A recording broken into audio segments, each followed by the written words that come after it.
En 2023, j'ai quitté mon poste de front-end engineer chez Covery pour me concentrer sur ma chaîne YouTube. Ma dernière vidéo où l'on me voit coder date d'il y a 6 mois, mon GitHub est complètement désertique. À ce niveau-là, on a presque l'impression qu'il faudrait que je renomme ma chaîne Benjamin Code pas, non? Eh bien les amis, les apparences sont parfois trompeuses, et derrière ce calme apparent se cache une toute autre réalité. Je vais tenter de vous expliquer tout ça dans cette vidéo qui va faire le bilan de 2023 et vous annoncer les projets de 2024. J'ai jamais été aussi convaincu des choses que j'ai à partager avec vous pour cette chaîne, alors ne perdons pas une seule minute.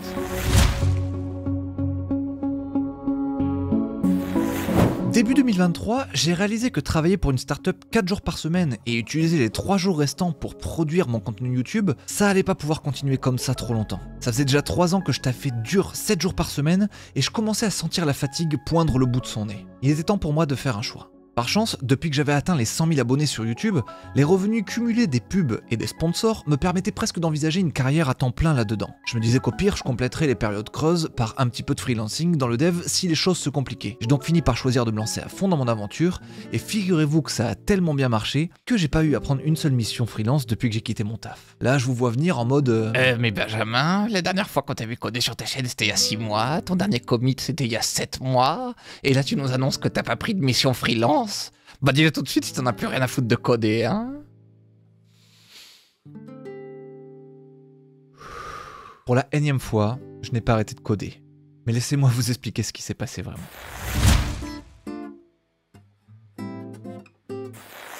Quand YouTube est devenu mon seul et unique métier, j'ai d'un coup eu beaucoup plus de temps pour travailler mes sujets et à regarder un peu plus loin que le bout de mon nez. J'ai commencé à découvrir autour de moi des tonnes et des tonnes de personnes avec des compétences de fou et des anecdotes géniales à raconter. En fait, le fait d'avoir plus de temps m'a tout simplement permis de m'ouvrir sur le reste du monde et de faire profiter de ma tribune et de mon audience à de nombreuses personnes qui le méritent tout autant et qui pourraient apporter à la chaîne de nouvelles perspectives et de nouveaux enseignements pour les abonnés. J'ai alors interviewé des amis au parcours atypique, des acteurs français ayant accompli des prouesses, donné la parole à des CEO passionnants, à des hackers, à des créateurs de jeux vidéo. J'ai tenté d'apporter un peu plus de valeur et de diversité que juste moi qui vous code des trucs ça et là. Puis j'ai aussi pris un peu de temps pour moi pendant lesquels j'ai pas vraiment pu coder grand chose en effet. Un voyage d'un mois entre la Corée et le Japon, guidé à 100% par ChatGPT, ça ne laisse effectivement pas beaucoup de place aux devs, c'est vrai. Par contre, ce voyage m'a permis d'imaginer un des plus gros concepts que j'ai jamais produit sur la chaîne. Le concept qui aura alimenté en vidéo les 2 derniers mois de l'année 2023. La création d'une startup fictive dans laquelle je pourrais vous montrer l'envers du décor et les enjeux d'une tech startup qui construit une application de A à Z. Alors comme il y a eu de nombreux épisodes, vous avez peut-être pas du tout suivi, alors j'aimerais consacrer la prochaine partie à la startup Boom Boom.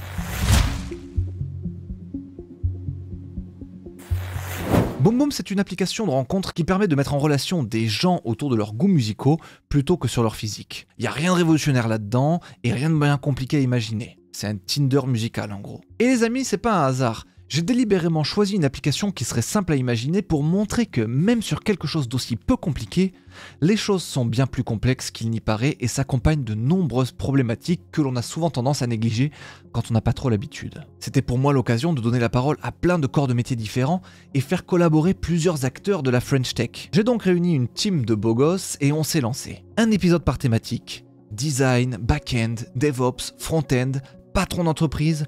On a pu vous montrer pas mal d'étapes ultra intéressantes et moi-même j'ai appris plein de trucs juste en chapeautant cette émission. L'aventure n'est pas tout à fait finie, on vous doit encore de mettre en ligne le projet, mais on se demande juste encore sous quelle forme on va le faire. On a un front-end fait en React, mais c'est pas le plus sexy et c'est pas très motivant de travailler dessus. Par contre, des abonnés ultra motivés ont proposé une ébauche en React Native avec Expo, et je pense qu'une telle solution serait beaucoup plus pertinente que ce qu'on a fait jusque-là avec le front-end.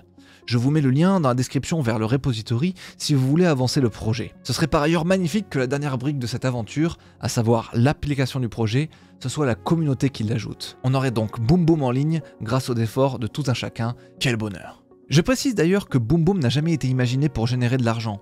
C'était un projet uniquement à titre pédagogique et j'avais en tête encore plein d'autres intervenants. Légal, marketing, SEO, RGPD et plein d'autres trucs, mais je n'ai pas eu le temps ni la ressource nécessaire pour aller aussi loin dans le délire et je vous avoue qu'aujourd'hui, j'ai pas envie de traîner plus que ça ce projet sur 2024 car j'ai des choses beaucoup plus intéressantes à vous partager. Boom Boom, ça a été un succès, ça nous aura appris à tous beaucoup de choses et surtout, ça m'aura libéré un max de temps pour me focaliser en sous-marin sur un autre projet qui va lancer 2024 sur les chapeaux de roue les amis. Laissez-moi vous en dire plus.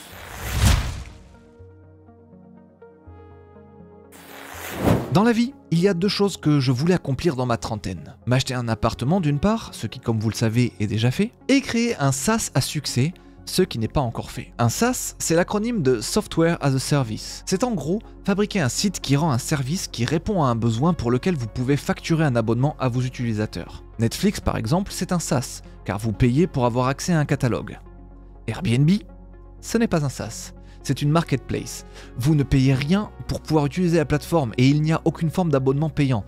Donc c'est pas vraiment tout à fait pareil. Un SaaS, une marketplace, petite nuance. Mais bref, j'ai passé ma vie de développeur front-end à créer des sites applicatifs pour différentes boîtes tech et j'ai toujours rêvé d'utiliser cette compétence pour mon propre compte. Pour un développeur web, et donc pour moi en l'occurrence, créer un SaaS, c'est un peu le boss de fin du jeu. La quintessence de tout le savoir à accumuler. J'ai l'impression que si vous créez un SaaS fonctionnel, on peut dire que vous maîtrisez votre art. Au-delà de ça, ça génère des revenus passifs et en plus, vous avez la satisfaction de créer un outil qui va rendre service aux gens. Et je ne sais pas s'il y a de meilleures sensations que celle-ci dans la vie. Faire quelque chose d'utile. Un truc palpable là comme ça. Bon, et je vous cache pas que le revenu complémentaire passif, c'est assez sexy aussi. Mais bref, c'est pour toutes ces raisons que fabriquer un SaaS, ça a toujours fait partie de mes objectifs dans ma vie. Simplement, pour créer un SaaS, il faut généralement une bonne idée, ce qui n'est pas tout à fait aisé, un gouffre de savoir dans plein de trucs différents comme front-end, back-end, marketing et plein d'autres domaines. Et autant je ne doute pas vraiment de mon skill en front-end, en back-end c'est toute une autre paire de manches et j'étais pas mal rouillé. Il me fallait donc dégager un peu de temps pour réviser tout ça et trouver la stack parfaite avec laquelle fabriquer mon produit. Tout ça, ça n'a l'air de rien, mais ça m'a quand même pris un temps de fou et je n'aurais pas pu le faire correctement si je ne m'étais pas libéré un maximum de temps. Un temps qui m'aura finalement été offert par Boom Boom, car n'étant pas le héros de cette série, les épisodes me prenaient beaucoup moins de temps à produire. Voilà ce qui s'est passé. J'ai trouvé une idée extrêmement pertinente pour le SaaS et j'en ai déjà codé une première version très fonctionnelle, mais je vous parlerai de tout ça en détail en temps voulu, début 2024. Et pour vous prouver que je suis pas un mytho, on va faire tomber le masque. Si j'active la mosaïque GitHub qui contient mes contributions à des repositories privés, vous réaliserez que je n'ai pas chômé ces derniers temps. À part peut-être un petit trou fin décembre que je vous expliquerai un tout petit peu plus tard dans la vidéo parce que c'est pas du tout glorieux et je veux vous conserver concentré un maximum de temps. En parlant de 2024, il est temps d'aborder des sujets qui vont être traités sur la chaîne tout au long de l'année, et si vous êtes hypé, mettez un doigt bleu sur la vidéo.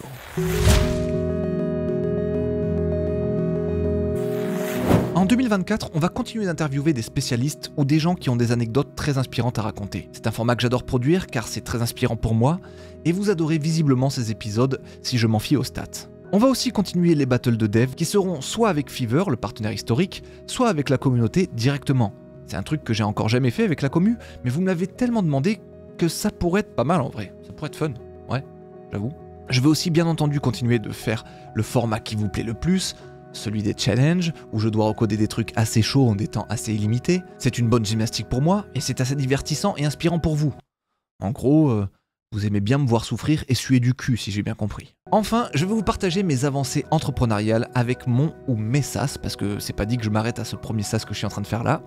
Je vous partagerai mes idées, mes problématiques techniques, comment je les ai surmontées, la stack de mes rêves, mes succès, mes échecs. J'aime bien l'idée de construire les choses en public et de partager avec vous les hauts comme les bas. Ça va être vraiment cool d'amener cette dimension à la chaîne, et pour le coup, Benjamin Code, il va vraiment coder, ce qui semble être une bonne chose, j'ai l'impression. En tout cas, je m'étais pas trouvé autant épanoui que depuis que je me suis lancé dans la création de mon SaaS, avec cette idée dans laquelle je crois vraiment très très fort. Je vous ferai très prochainement le reveal, donc abonnez-vous si vous ne voulez pas manquer ça. Pour finir, les plus attentifs d'entre vous auront sûrement remarqué dans mon graphe GitHub un trou de quelques jours en décembre. On en a déjà parlé tout à l'heure, et il est temps que je vous en donne l'explication. Mais avant, est-ce que vous avez une idée d'à quoi ça peut être dû? Non? Personne? Vous voyez pas?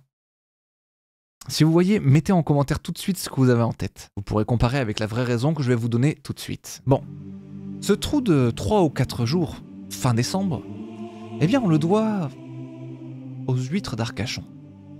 Alors visiblement, cette année, les huîtres du bassin étaient contaminées, et ils ont quand même décidé de les vendre à toute la population française, ce qui est criminel d'une part, et qui aura eu pour conséquence lamentable d'envoyer des milliers de Français affronter une chiasse extrêmement violente juste après Noël. Et comme le dit le très célèbre adage, qui patauge dans la merde ne remplit pas bien son GitHub.